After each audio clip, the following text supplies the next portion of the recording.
यानी हमारी ज़िंदगी आगे जो बढ़ रही है बहुत कठिन तरीके से बढ़ रही है, तो अगर हम मजबूत होंगे ना तभी हम आगे बढ़ सकते हैं। टफ का मतलब कठिन भी होता है और टफ का मतलब मजबूत भी होता है। टफ क्वेश्चन का मतलब क्या होगा? कठिन question. And he is very tough, इसका मतलब बहुत मजबूत है। अब देखो, when the going is what? Gerund, तो गेट्स हो गया, ठीक है। द गोइंग, चलना बहुत मुश्किल हो जाए, सिंगुलर वर्ब बिल्कुल सही है। यहाँ पर द के साथ एडजेक्टिव नहीं लगा है, द के साथ एडजेक्टिव यहाँ लगा है। ये प्लूरल हुआ तो ये प्लूरल वर्ब आएगा। देखो वहाँ पे वो गोइंग है तो वो जेरेंड का काम कर रहा है, गेट्स बिल्कुल सही है, नाउन है वहाँ पे, ठीक है। मैंने अभी वही पढ़ाया बस, और कुछ नहीं पढ़ाया। लेकिन अ काउ, अगर मैं कहूँ a cow is grazing in the field, इसका मतलब एक गाय चर रही है। अब ये एक गाय कौन सी गाय है जिसकी तरफ मैं कहूँगी कि एक गाय है? अगर मैं कहूँ द डॉग इज बार्किंग, तो किसी पर्टिकुलर डॉग की बात कर रही हूँ, कोई पर्टिकुलर डॉग है जो भौंक रहा है। लेकिन अगर मैं ये कहूँ a cow is a milch animal, milch का मतलब होता है ना, मिल्क का एडजेक्टिव फॉर्म है मिल्च, इसका मतलब दूध देने वाली। तो यहाँ पे मैं किसी एक गाय की बात नहीं कर रही हूँ, मैं पूरे के पूरे क्लास के डिनोट कर रही हूँ, पूरे के पूरे सारे गायों को। अब देखो प्रॉब्लम क्या है। अगर मैं कहूँ द ब्रेव, इसका मतलब सारे वीर लोग होगा ही होगा। लेकिन अगर मैं एक काऊ बोलूँ तो अ काऊ का मतलब एक गाय भी हो सकती है। जैसे मैंने कहा अ काऊ इज ग्रेजिंग, लेकिन एक काऊ से मैंने यहाँ पे पूरे पूरे काऊ के प्रजाति को संबोधित कर दिया। इसका मतलब अगर मैं आर्टिकल लगा दूं, सिंगुलर कॉमन नाउन, एडजेक्टिव की बात नहीं कर रही हूं, सिंगुलर कॉमन नाउन, काऊ, डॉग, तो मैं ये नहीं कह सकती हूं कि डिनोट करेगा ही करेगा, मैं कहूंगी कैन डिनोट, कर सकता है, can denote the whole species, पूरे की पूरी प्रजाति को संबोधित कर सकता है। और इसके साथ जो आएगा वो सिंगुलर वर्ब आएगा। देख लो दोनों में ध्यान से देखो डिफरेंस। इसमें सभी लोगों को संबोधित कर रहा है, इसमें उस प्रजाति को संबोधित कर रहा है। इसमें प्लूरल वर्ब आ रहा है क्योंकि सभी लोग आ रहे हैं इसमें उस प्रजाति की बात हो रही है, इससे सिंगुलर वर्ब आ रहा है। ये ध्यान रखना, ये डिफरेंस है दोनों में।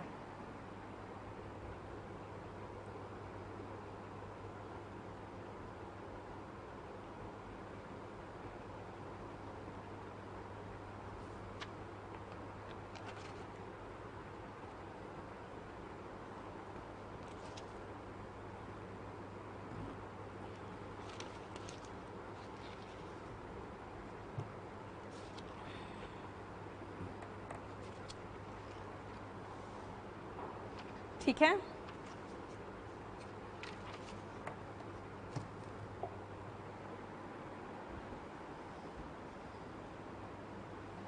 हम लोगों ने एक major portion subject verb agreement का ख़त्म कर लिया है। अब इसके बाद हम लोग जो सब्जेक्ट वर्ब एग्रीमेंट चैप्टर में रहेंगे, अब हम लोग कुछ वर्ड्स के अकॉर्डिंग चलेंगे। यानी अगर मैनी है तो मैनी क्या है, उसके साथ कैसा नाउन आएगा, उसके साथ कैसा वर्ब आएगा। मैनी के बदले में मैनी अ हुआ तो क्या होगा, अगर मैनी के बदले में अ ग्रेट मैनी हो गया तो क्या होगा, परसेंट के बदले में परसेंटेज हो गया तो क्या होगा। तो इसीलिए अब हम लोग आ रहे हैं related to certain specific words, not verbs, words. लिखो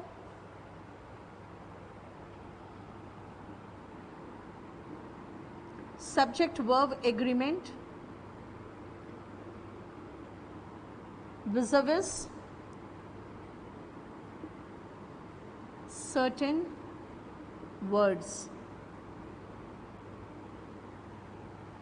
कुछ शब्दों से संबंधित है जहाँ पे हम प्रॉब्लम करते हैं और हम लोग गलती करते हैं। चलो पहले सेंटेंसेस लिखो, सॉरी पहले आप वर्ड्स लिखो। सबसे पहले आइए suggest and want.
Cow is a milch animal को मैंने कहा कि काउ से हम इसकी पूरी प्रजाति को संबोधित कर रहे हैं,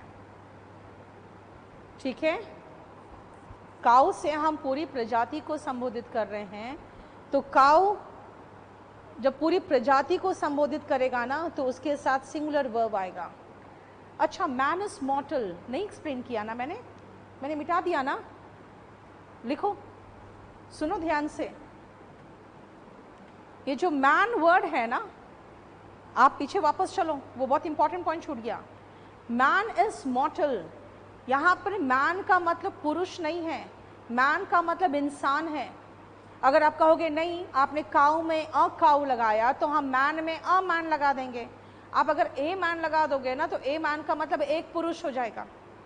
इसीलिए दिखा दो मैन का मतलब इंसान, वहां पे दिखाओ मैन का मतलब इंसान, और नीचे फिर से लिख दो ए मैन, ए और मैन, उसको दिखा दो एक पुरुष, अ मैन को दिखा देना एक पुरुष। मॉर्टल का मतलब नश्वर, मतलब इंसान नश्वर होता है, नष्ट होता है, मरेगा ही, है ना। तो मैन इज मॉर्टल बिल्कुल सही है। आप ए डॉग या अ काउ के जगह पे अ मैन मत सोच लेना। अ मैन जैसे करोगे वो एक पुरुष बन जाएगा।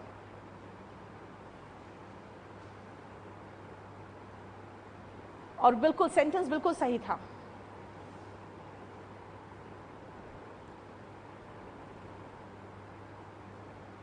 चलो अब आओ, सबसे पहले सजेस्ट और वांट में आओ। देखो जरा, I suggested to him. Suggest के साथ एक तो सबसे पहले याद रखना आपको प्रेपोजिशन टू लगाना पड़ेगा। अगर आप हिम हर जैसा कोई इनडायरेक्ट ऑब्जेक्ट लगा रहे हो तो ये तो प्रेपोजिशन में आप पढ़ोगे ही पढ़ोगे, लेकिन उसके बाद हम टू लगाकर क्लॉज जोड़ रहे हैं ना, ये गलती कर रहे हैं। टू लगा के हम कोई क्लॉज को नहीं जोड़ सकते। कब? अगर आपका मेन वर्ब सजेस्ट हुआ तो, ठीक है। ये किसी बुक में दिया नहीं है, रेन एंड मार्टिन में दिया है, सिर्फ ध्यान रखना। यानी सजेस्ट के साथ हम टू लगाकर क्लॉज को नहीं जोड़ेंगे दूसरे क्लॉज को, अगर यहां पर मेन वर्ब सजेस्ट है तो, यानी ये सेंटेंस रॉन्ग हो गया। दिस मीन्स सजेस्ट किसको लेगा? Suggest takes that clause, that से सेंटेंस को जोड़ोगे ना तब सही होगा, यानी ये सही है। I suggested to him that he should work hard, उतना तो सबको आता है, लेकिन that he work hard भी चलेगा। अगर आप कहोगे नहीं ही है सिंगुलर तो वर्क्स लगाओ, भाई ही वर्क्स हार्ड का मतलब तो हो गया वो मेहनत करता है। मैं कह रही हूँ उसने सजेस्ट किया कि वो मेहनत करे। आप हर सब्जेक्ट के साथ वर्ब का बेस फॉर्म लगाते हो, अगर सजेशन दे रहे हो तो ये आप पढ़ोगे प्रेजेंट सब्जंक्टिव मूड में पढ़ते हुए, और नहीं तो वैसे से पूरा सीधा कह दो ही शुड वर्क हार्ड। लेकिन ये दैट वेरी इंपॉर्टेंट है क्योंकि सजेस्ट है। अब आओ वांट में, आई वांट के बाद दैट क्लॉज नहीं चलता, वांट के साथ टू क्लॉज चलता है, यानी ठीक उल्टा।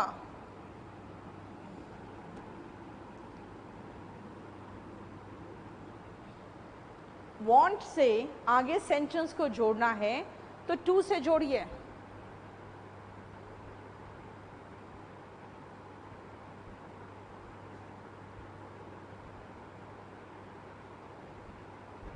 उत्पल क्या क्वेश्चन पूछते हो तुम? मॉर्टल का मतलब होता है जिसका देहांत होगा ही, मरेगा ही। अब कब से ऐसा हो सकता है कि मैन इज इमॉर्टल? इंसान क्या हमेशा एकदम अमर रहेगा?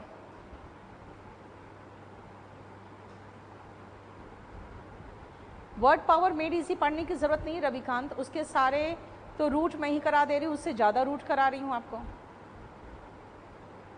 प्रशांत, when the going gets tough, यानी कि जब चलना दुर्भर हो जाए ना, तो जो बहुत मजबूत लोग होते हैं ना वही चल पाते हैं। देखते हो नहीं लाइफ में क्या होता है, जब परेशानी होती है हमें तो हम क्या करते हैं, जनरली परेशानी होती है तो हम लोग हट जाते हैं, भाग जाते हैं, है ना। जैसे देखते हो ना, माल्या भाग गया देश छोड़ के, नीरव मोदी भाग गया देश छोड़ के। आपको क्या लगता है कि ये इसलिए भाग गए क्योंकि उनको भागना अच्छा लगा? नहीं, ये मजबूर थे भागने के लिए, वरना अपना देश छोड़ के कौन भागना चाहेगा, ठीक है ना। अब जैसे सीसीडी का जो फाउंडर था उसने सुसाइड कर लिया, ठीक है ना, वो नहीं भाग पाया, वो सुसाइड कर लिया क्योंकि वो कर्ज में दबा हुआ था। मतलब ये लोग टफ नहीं थे। जब चलना दुर्भर हो जाए ना तो जो बिल्कुल टफ लोग होते हैं वही चल पाते हैं, वरना बाकी लोग ऐसे ही करते हैं, भाग जाते हैं, सुसाइड करते हैं। नेक्स्ट आओ, क्या बोला मैंने? सजेस्ट के साथ दैट क्लॉज आता है और वांट के साथ टू क्लॉज आता है। यानी सजेस्ट में जब आगे सेंटेंस को जोड़ोगे तो दैट से जोड़ोगे, और वांट में आगे सेंटेंस को जोड़ोगे तो टू से जोड़ोगे। कहीं कोई प्रॉब्लम बताओ? नहीं?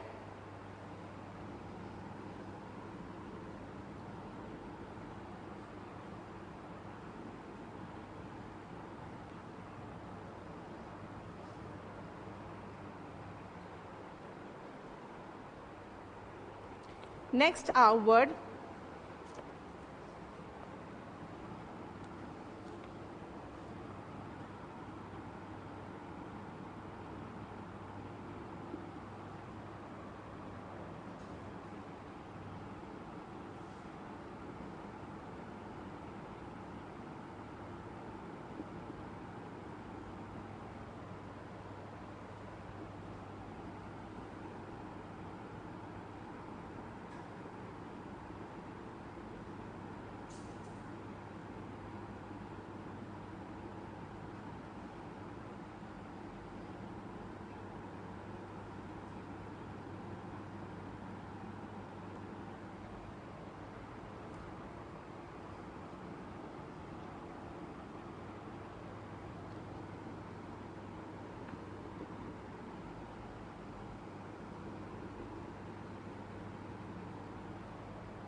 श्वेता, मैं ऑल का भी कराऊंगी आपको, लेकिन मुझे फिर से रिमाइंड करना क्योंकि होल फिर मुझे बताना होगा आपको अलग से।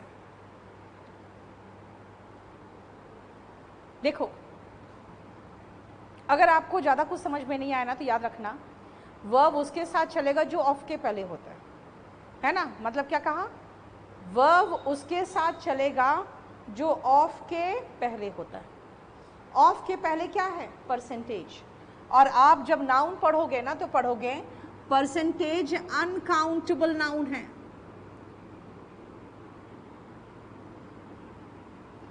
और अनकाउंटेबल नाउन का एक खासियत क्या है, ये हमेशा सिंगुलर वर्ब लेगा।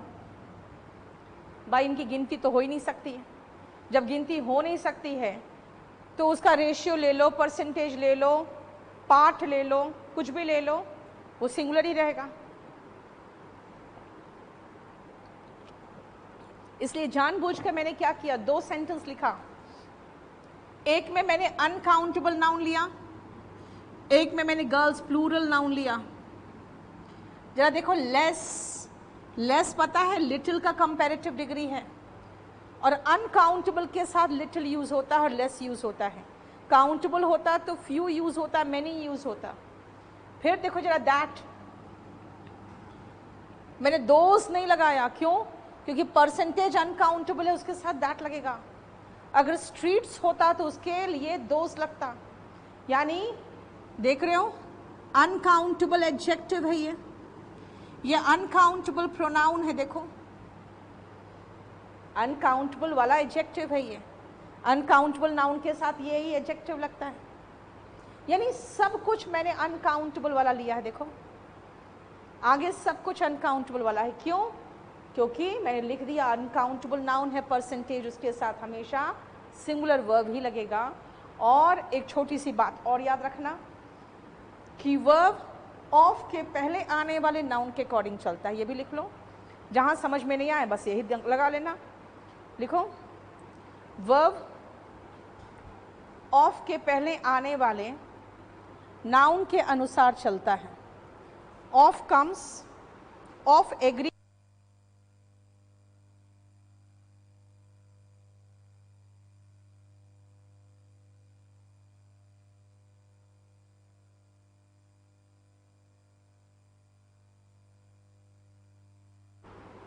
the verb follows the noun that precedes of. The verb follows the noun that precedes of. Verb of के पहले आने वाले नाउन के अनुसार चलता है।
लिख लिया?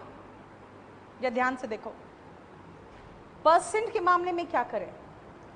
21% ऑफ द स्टूडेंट्स का 21% भी तो स्टूडेंट्स ही होगा ना, है ना? उसी का 21% में भी आपको स्टूडेंट्स ही तो दिखेंगे। इसका मतलब प्लूरल संख्या का कितना भी परसेंट ले लो, वो तो प्लूरल ही होना चाहिए। दिस मीन्स हमें यहाँ ध्यान देना पड़ेगा। अब आप कहोगे नहीं, आपने ऑफ के पहले बोला है, तो ऑफ के पहले भी तो प्लूरल नंबर इस्तेमाल किया मैंने, है ना? स्टूडेंट्स की बात कर रहे हैं, प्लूरल नाउन की बात कर रहे हैं, तो प्लूरल वर्ब सही है। लेकिन मैंने यहाँ पे फंड्स की बात नहीं की। सिंगुलर एक ही फंड आया है आपके पास, अब उसका 40 भाग भी तो एक ही के अंदर होगा, तो सिंगुलर वर्ब आया। अगर आप अनकाउंटेबल नाउन ले रहे हो तो उसका जो परसेंट लगा दो या जो रेशियो लगा लो, अनकाउंटेबल का मतलब उसकी गिनती तो हो ही नहीं सकती, तो वो तो सिंगुलर वर्ब ही लेगा, राइट? दिस मीन्स अगर हम x% ऑफ प्लूरल नाउन लिखे ना, तो प्लूरल वर्ब होगा। वही ऑफ सिंगुलर नाउन लिखे तो सिंगुलर वर्ब होगा। मुझे है ना वो क्या आपका शीट दे देना, मैं लेके आई नहीं। और वही अगर मैं अनकाउंटेबल नाउन का ले लूं तो भी सिंगुलर वर्ब होगा, राइट? फोर्थ में आ जाओ। अब किसका 1%? अब कहोगे नहीं, अगर आप 1% ऑफ 1000 स्टूडेंट्स कह दो तो देखो मुझे नहीं पता कितना स्टूडेंट्स हैं। आगे मैं सिर्फ 1% की बात कर रही हूँ, सिंगुलर सब्जेक्ट सिंगुलर वर्ब, कोई प्रॉब्लम नहीं है। देखो बताओ,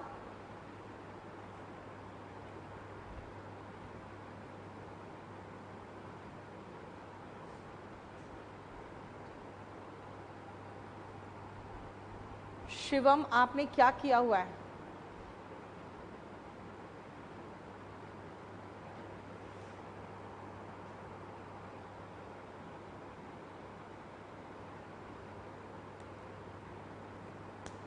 ओके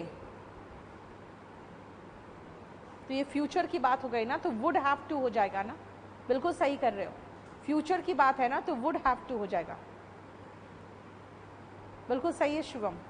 लेकिन जो आपके एग्ज़ाम का एक क्वेश्चन है ना, एग्ज़ाम में ये ऑप्शन ही नहीं था, इसलिए मुझे याद रह गया। मेरा वॉल्यूम 1 का क्वेश्चन है।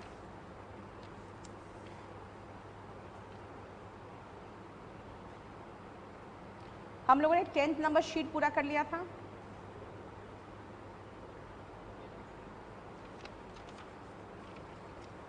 चलिए वो क्या आप निकालिए, 10th नंबर पूरा हो गया था, 9th पूरा हुआ था। ओके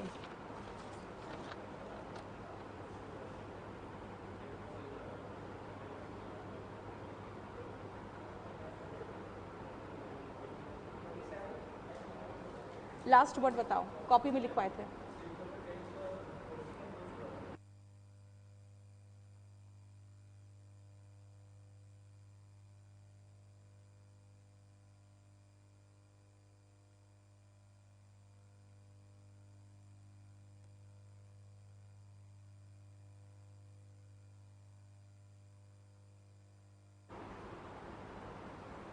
दो मिनट रुकिए।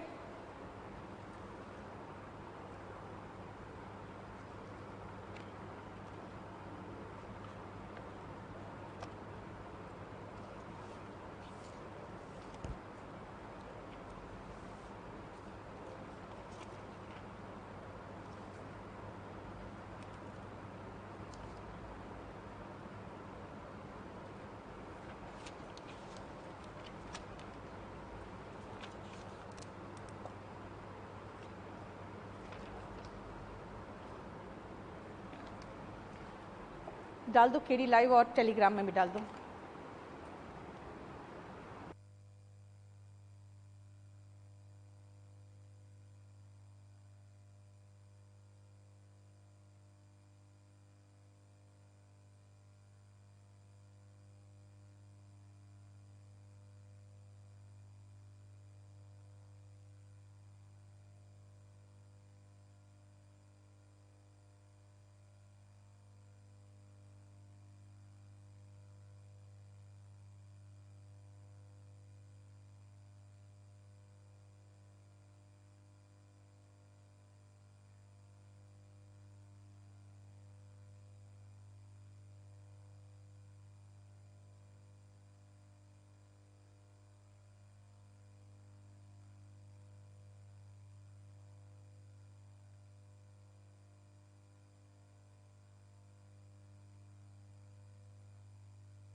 was in one's destiny. आपके डेस्टिनी में ही डिसाइडेड था ये कि आपके साथ ऐसा होगा, राइट? आपके डेस्टिनी में ही डिसाइडेड था, इसे कहते हैं it was pre destined. Next आप प्रिजम्पशन. एजम्पशन समझते हो? एजम्पशन होता है अनुमान. एजम्पशन आप रीजनिंग में पढ़ते हो, अनुमान लगाने की बात करते हो. प्री मतलब पहले से, यानी पहले से ही अनुमान लगाया गया था, दैट इज प्रिजम्पशन, यानी पूर्व अनुमान, है ना? That means assumed before hand, पहले से ही मान लिया गया था. प्रिजम्पशन.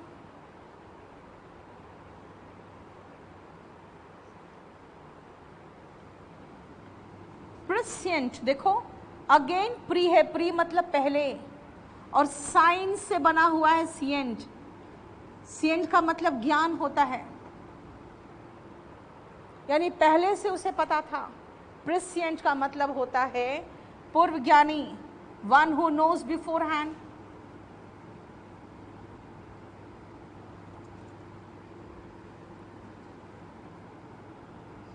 ध्यान से देखो क्या किया मैंने, सबका प्री उठाया, डेस्टिनी का लगाया. प्री डेस्टिन मतलब हो गया पहले से ही, डेस्टिनी में ही तय था कि ऐसा होगा ही, पहले से अजम्पशन था, पूर्वानुमान, और पहले से ही जानकारी थी, प्रिसेंट.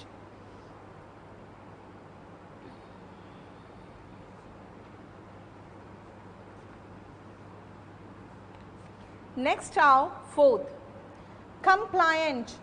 ये जो कम है इसको हम कंप्लीट मान के चलते हैं, ठीक है ना? और प्लायंट का मतलब होता है लचीला. लचीला, इसका आप देखोगे डिक्शनरी में मीनिंग तो ये होगा फ्लेक्सिबल. अगर आप अपने व्यवहार से फ्लेक्सिबल होते हो ना, तो जो कोई बोलता है कुछ वो आप मान लेते हो, आप कंप्लायंट कर लेते हो, यानी कि ओबे होते हैं. इसका मतलब टू फॉलो होता है. इसका मतलब होता है कि बात मानना. जैसे आप कोर्ट के ऑर्डर्स का कंप्लायंस करना ही पड़ता है आपको, तो कंप्लायंस का मतलब क्या हुआ? जो ऑर्डर हुआ उसको मानना पड़ेगा, तो वही है compliant is obedient. Completely pliant, इसका मतलब हो गया ओबीडियंट.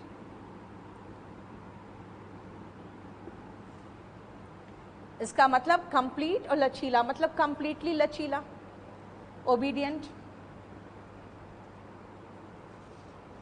ठीक है? अब आओ 5, 6 और 7, तीनों को एक साथ देखो आप. बेस का मतलब समझते हो? नीचे अबेस हुआ, बी लिटिल. फिर सोचो लिटिल, लिटिल मतलब थोड़ा सा. अगर आपने कुछ, आपके माता पिता आपके लिए बहुत कुछ करते हैं और आप सीधा कह देते हो तुमने किया क्या है मेरे लिए, यानी जितने एफर्ट्स उनके किए हुए हैं उनको तुच्छ साबित, लिटिल साबित करके छोड़ देते हो. ग्रेड समझते हो? आपको ग्रेड आता है एग्जाम में, नीचे चला दिया बी ग्रेड. मतलब तीनों सिनोनिम है, और तीनों का मतलब है तुच्छ साबित करना या नीचा दिखाना. तीनों का एक साथ मीनिंग लिखोगे, तीनों सिनोनिम है. इसके मीनिंग में तो एक दूसरे को ही मैं बताऊंगी. तीनों सिनोनिम हैं, तीनों का मतलब है तुच्छ साबित करना या नीचा दिखाना. तुच्छ साबित करना या नीचा दिखाना. ठीक है?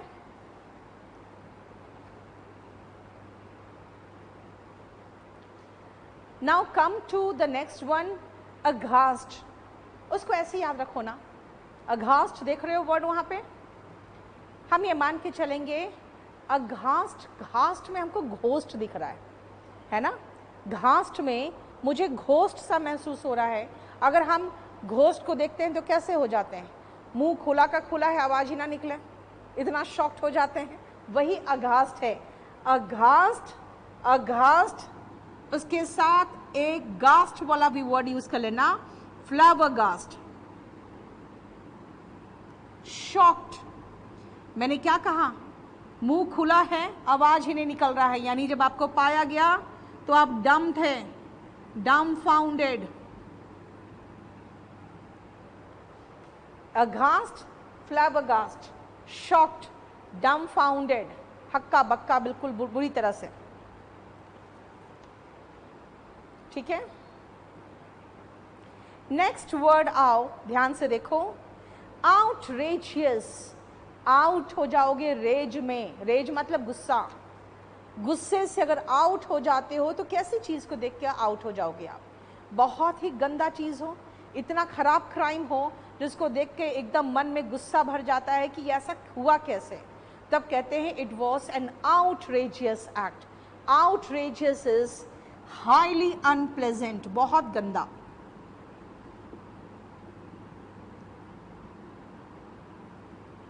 सिनोनिम लिखिए,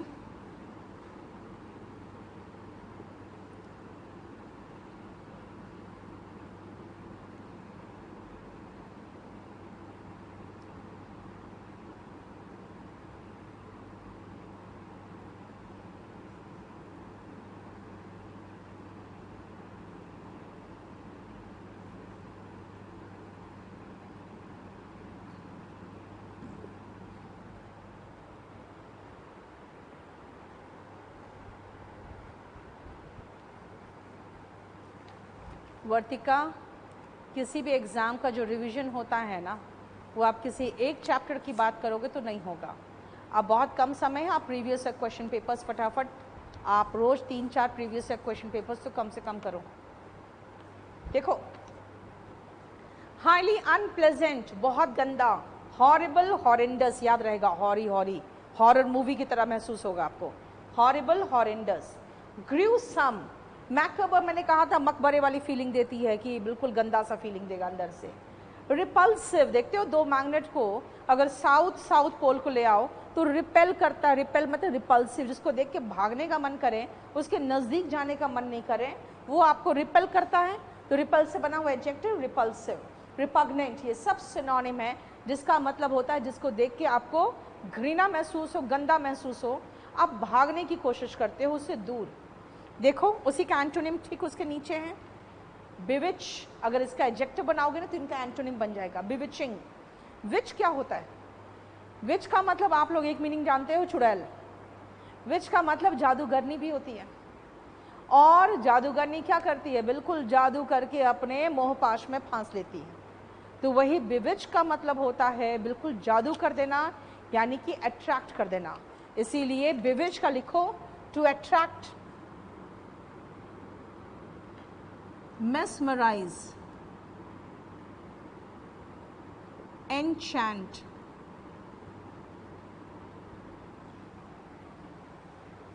इन सब का मीनिंग हुआ मंत्र मुग्ध करना, मोहित कर लेना। मंत्र मुग्ध करना, मोहित कर लेना।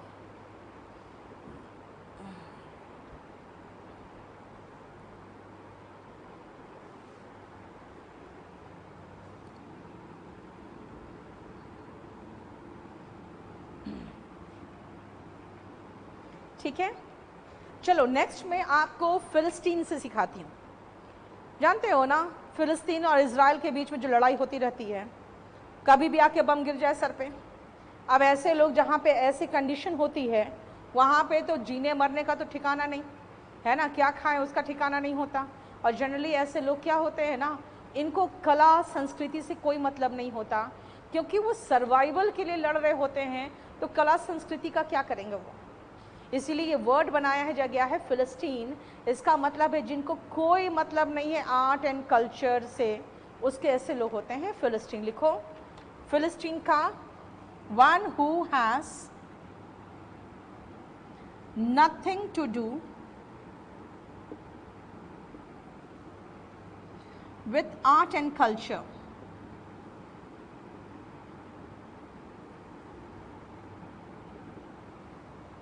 One who has nothing to do with art and culture.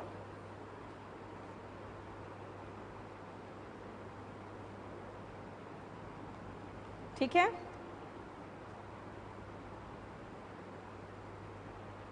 Next आओ, कॉनिशियर। कॉनिशियर का मतलब होता है कला का पारखी, उल्टा हो गया फिलिस्तीन का। कॉनिशियर का स्पेलिंग भी बहुत अच्छा से याद रखना, 3-4 बार एग्जाम में आ चुका है। क्या है? डबल एन डबल एस, ये ध्यान रखना। ठीक है। कॉनशर का मतलब लिखो कला का पारखी, specialist in an art.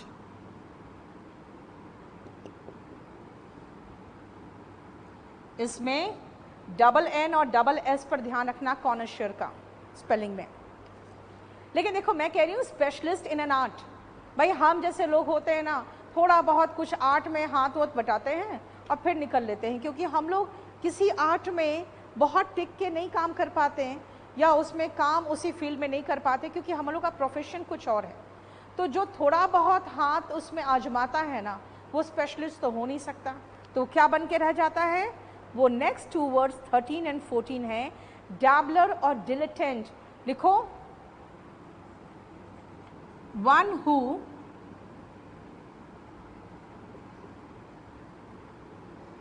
takes interest in an art but not seriously.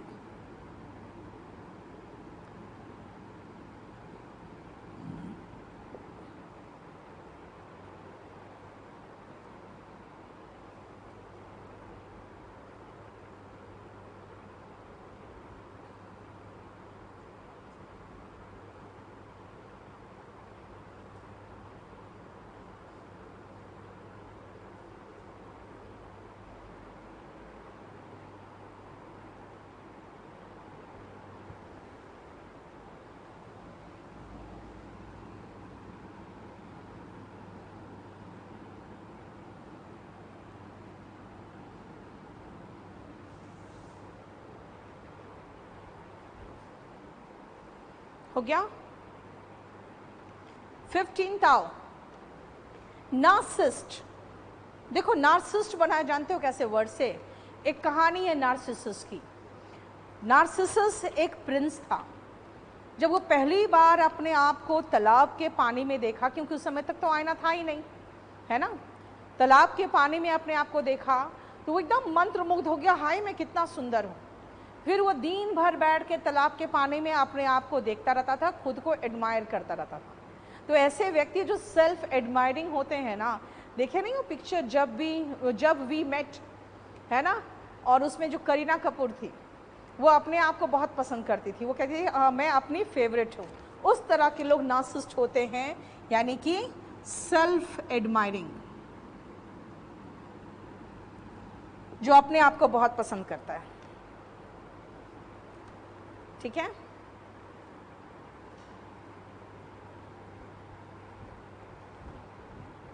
Five, 6 और 7 जो है ना, इसका मतलब हुआ तुच्छ साबित करना बेटा। चलो नेक्स्ट आओ, जाइगैंटिक। देखो इसका बना है जायंट से। जायंट का मतलब क्या होता है, राक्षस। राक्षस कितना बड़ा होता है, बहुत बड़ा, है ना। तो जाइगैंटिक जायंट से बना है, इसका मतलब है बहुत बड़ा, एनॉर्मस, ह्यूज, हमंगस।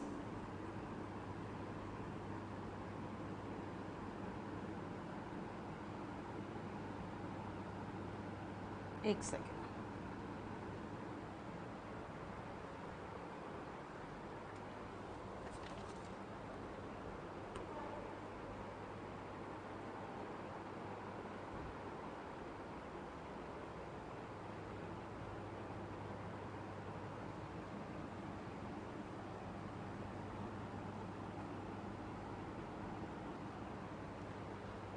ठीक है। इसका सिनोनिम में मैमथ भी लिख सकते हो, और मैमथ और बेहिमथ एक साथ पढ़ाए हैं, ये दोनों सिनोनिम है इसका। मैमथ वही जानवर जो एलिफेंट की तरह था लेकिन उससे बहुत ह्यूज था, है ना। और इन सब का एंटोनिम हो गया मिनिस्क्यूल, टाइनी,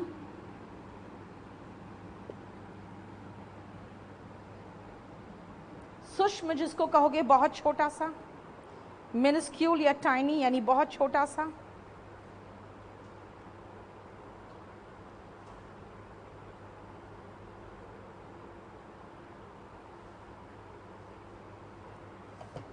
ठीक है।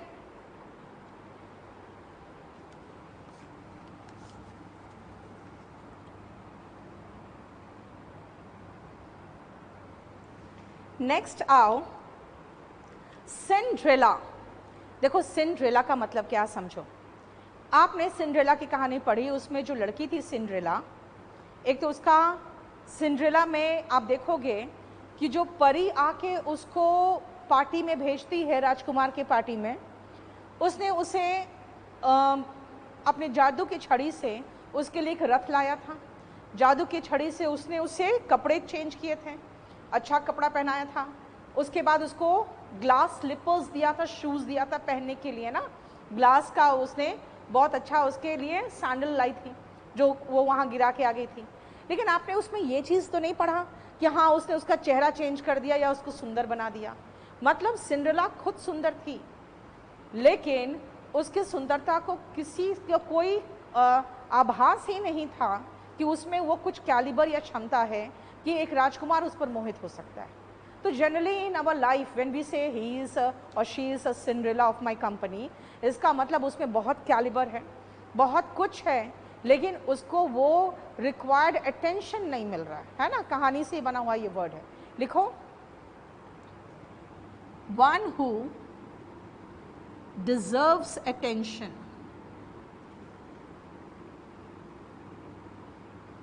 but doesn't get that.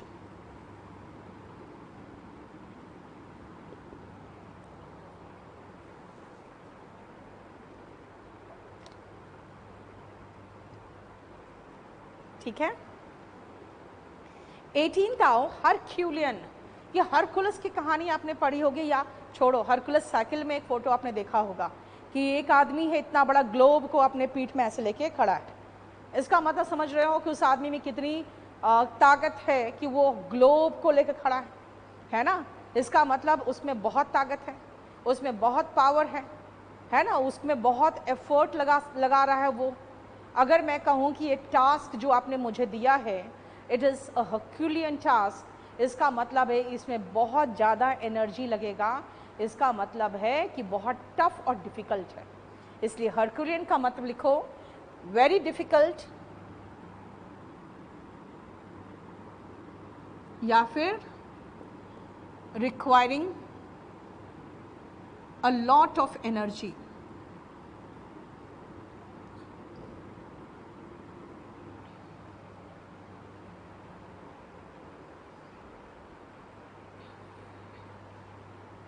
ठीक है। नेक्स्ट आओ मिथ। ये तो हिंदी से बना हुआ मिथ है, जानते हो, हिंदी में कहते हैं ना मिथ्या। मिथ्या मतलब मिथक, मतलब क्या होता है, झूठ। मिथ का मतलब वही है, नॉट ट्रू।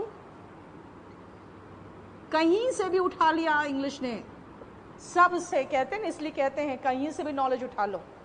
किसी को भी ईगो में नहीं रहना चाहिए कि भाई हम यहाँ से नहीं लेंगे। अगर हम ईगो में रहते हैं ना तो फिर हमारी हालत भी वही संस्कृत वाली हो जाती है, जो एक जगह सिमट कर रह गया, वो एक्सपैंड और ग्रो नहीं कर पाया। मायोपिक, देखो एक आइज का प्रॉब्लम है मायोपिया। मायोपिया को कहते हैं शॉर्ट साइटेडनेस। ये ऐसी बीमारी है जब आप नज़दीक की जो चीज़ है वो देख सकते हो, जो दूर है वो दिखाई नहीं देगा, है ना। दो तरह की बीमारी होती है ना, एक तो होता है दूरदृष्टि, जो दूर का देख सकता है, नज़दीक का नहीं पढ़ पाता, और एक होता है कि जब हम निकट का देख सकते हैं लेकिन दूर का नहीं देख सकते। अगर लाइफ में भी हम सिर्फ निकट का देख सकते हैं और आगे का फोर्स ही नहीं कर सकते कि क्या हो सकता है लाइफ में, हमारे बिजनेस में क्या क्या प्रॉब्लम्स आ सकते हैं आगे जाके, अगर हम ये देख नहीं सकते तो फिर क्या होता है, हम लोग बिल्कुल बुरी तरह से बर्बाद होते हैं।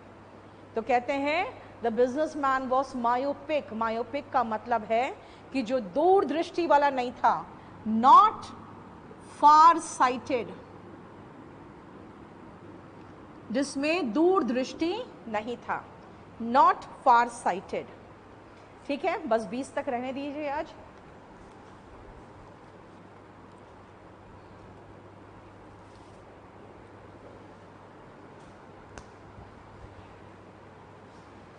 इन इंग्लिश दीपक चौधरी, तीनों वर्ड एक दूसरे का सिनोनिम है, और क्या दूं मैं उसको।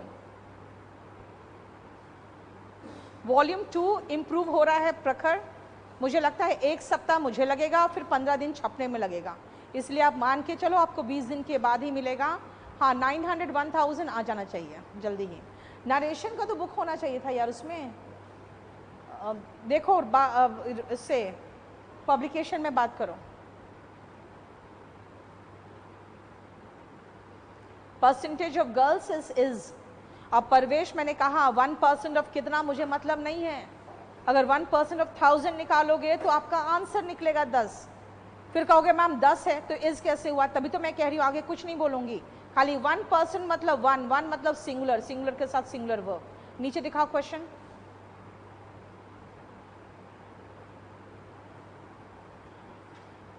अगर आप फंड, एक फंड की बात करें भाई, अगर आपको 100 रुपये का फंड मिला है तो 40% यानी 40 रुपया यूज हुआ है, तो एक ही फंड है ना।